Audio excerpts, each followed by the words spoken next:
નમસ્કાર વિદ્યાર્થી મિત્રો, કેમ છો? આજે આપણે સામાજિક વિજ્ઞાન વિષયમાં પુનરાવર્તન એ આગળ કરવાના છે, જેમાં આજે આપણે 5મો પાઠ પ્રાકૃતિક પ્રકોપો તો એ પુનરાવર્તન કરીશું.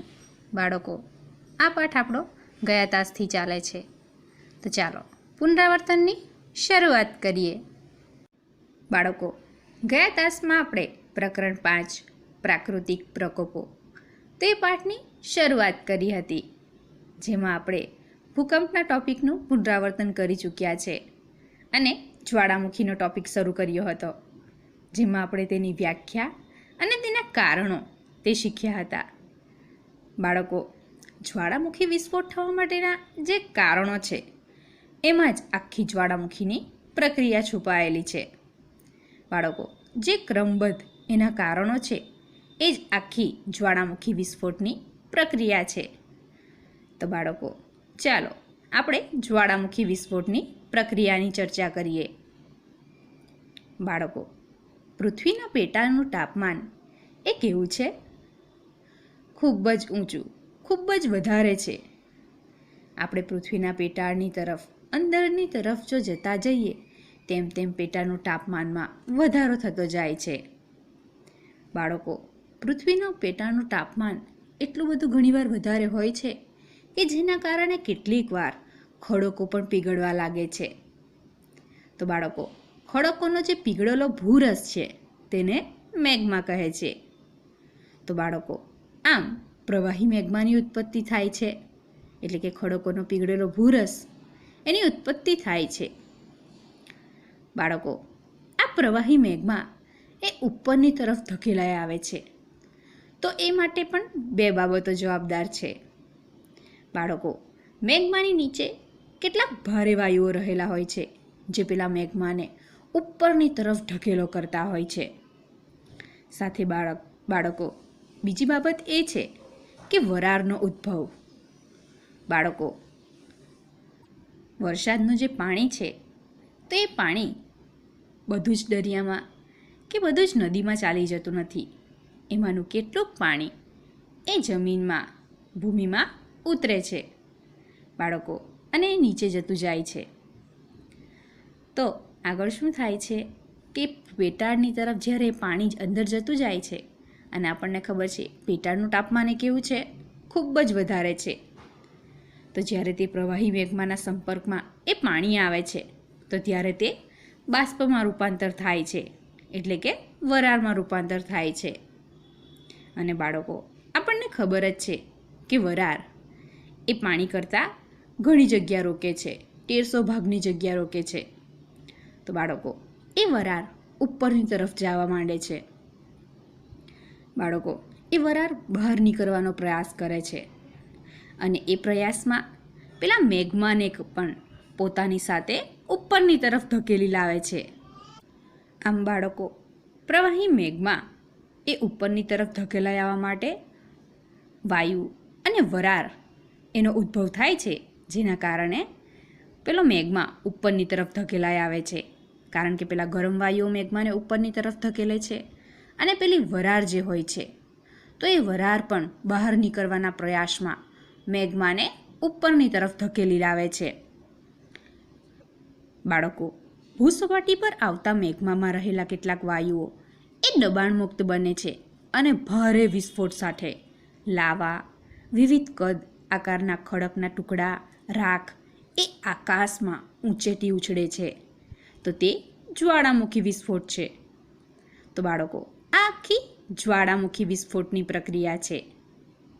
બાળકો, જ્વાળામુખીય પદાર્થો જ્યારે નીચે પડે છે ને તો તે આખો શંકુ આકારનો ઢગ રચાય છે, કારણ કે ભારે વિસ્ફોટ સાથે એ નીચે પડે છે. બાળકો, આ મેગ્મા જે છે એ ભયંકર વિસ્ફોટની સાથે પણ ફાટી નીકળે છે, અને ક્યારેક એ મેગ્મા ધીમે ધીમે પ્રસ્ફોટન થયા કરે છે. તે એવું ક્યારે બને છે? તો જો વરાળ અને વાયુઓનું પ્રમાણ વધુ હોય, અને ભૂસપાટી ઉપરનું જે છિદ્ર હોય છે તો એ કેવું હોય છે? સાંકડું હોય, તો ભયંકર વિસ્ફોટ થાય છે.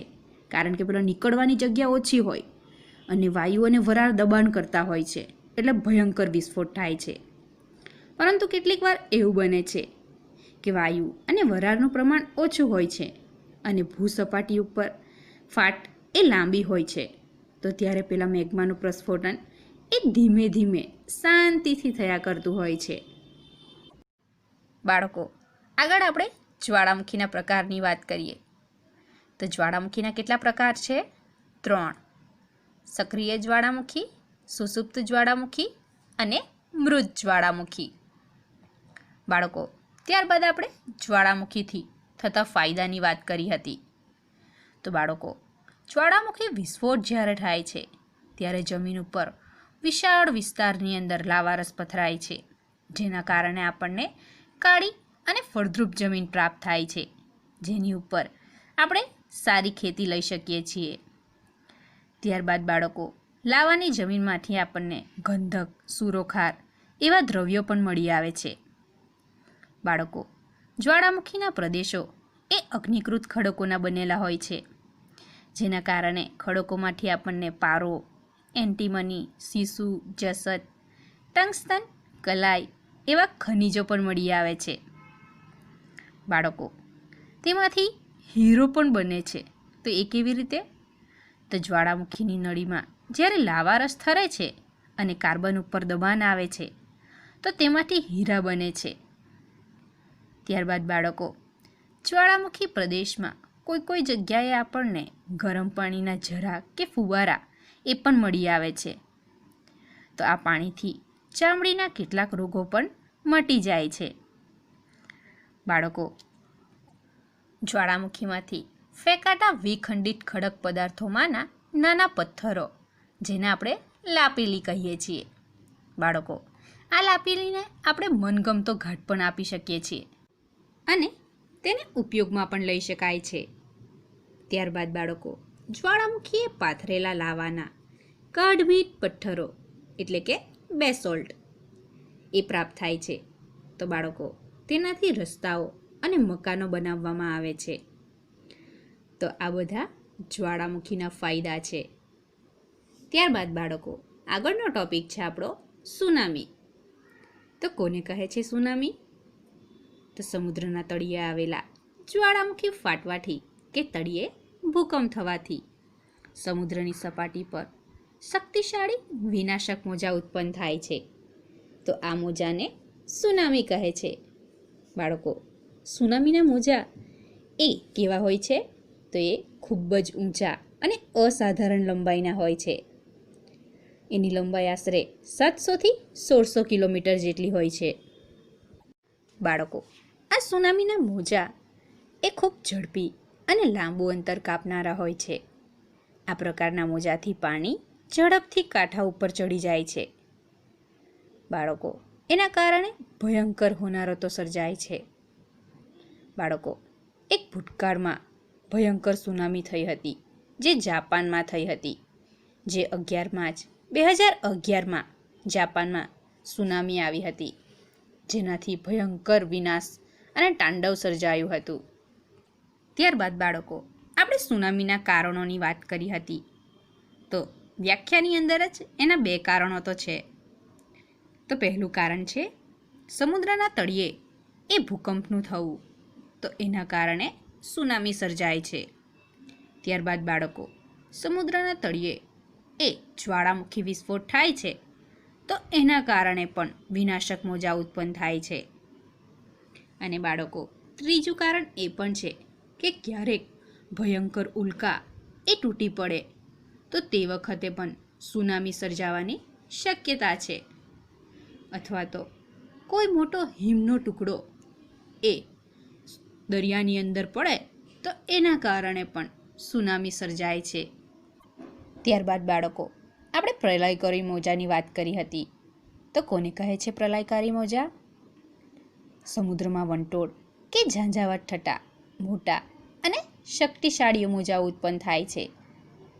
તોફાન શમી ગયા પછી પણ એ મોજાઓ પોતાનો આકાર બદલે છે. બાળકો, તે ઊંચા અને લાંબી તરંગના બને છે. તે ઉદ્ભવ સ્થાનેથી પણ દૂર દૂર સુધી હજારો કિલોમીટર સુધી ફેલાય છે અને જ્યારે તે સમુદ્ર કિનારે પહોંચે છે ત્યારે ત્યાં ભારે વિનાશ સર્જે છે. તેને પ્રલયકારી મોજા કહે છે.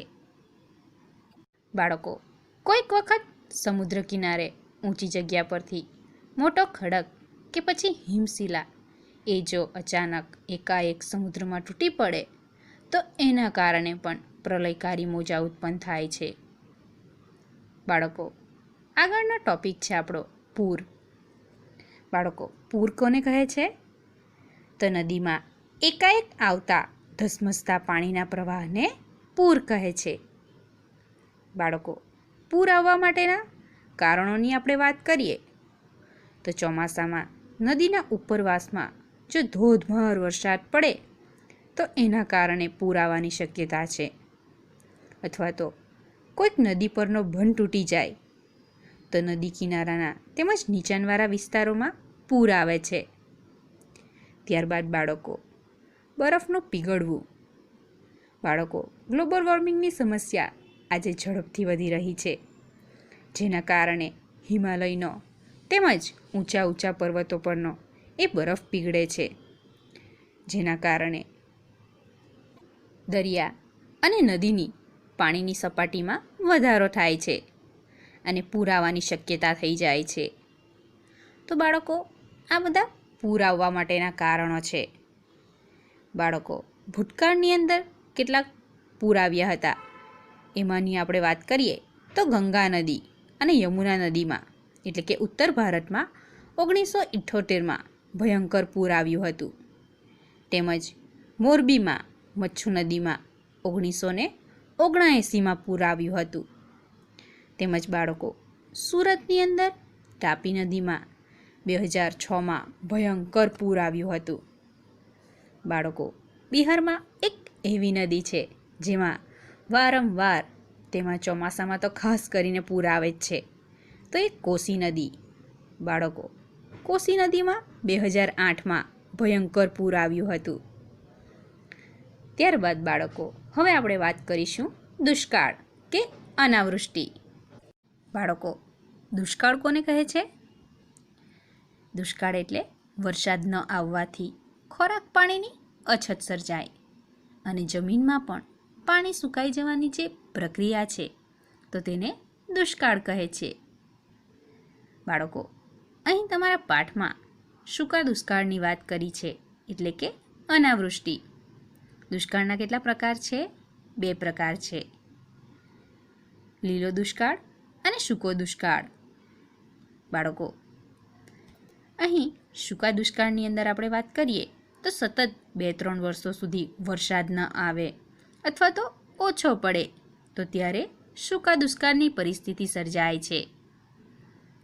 બાળકો, જો વધુ વૃક્ષો વાવવામાં આવે અને વાતાવરણને પ્રદૂષિત થતું અટકાવવામાં આવે ને તો આ દુષ્કાળની સંભાવના એ ઓછી કરી શકાય એમ છે. બાળકો, આ ભયંકર દુષ્કાળ પડે તો એની વિનાશક અસરો પણ છે. આપણે જોઈ ગયા પાઠ 6માં 1770માં બંગાળામાં જે ભયંકર દુષ્કાળ આવ્યો હતો, જેના કારણે ભયંકર વિનાશ સર્જાયો હતો.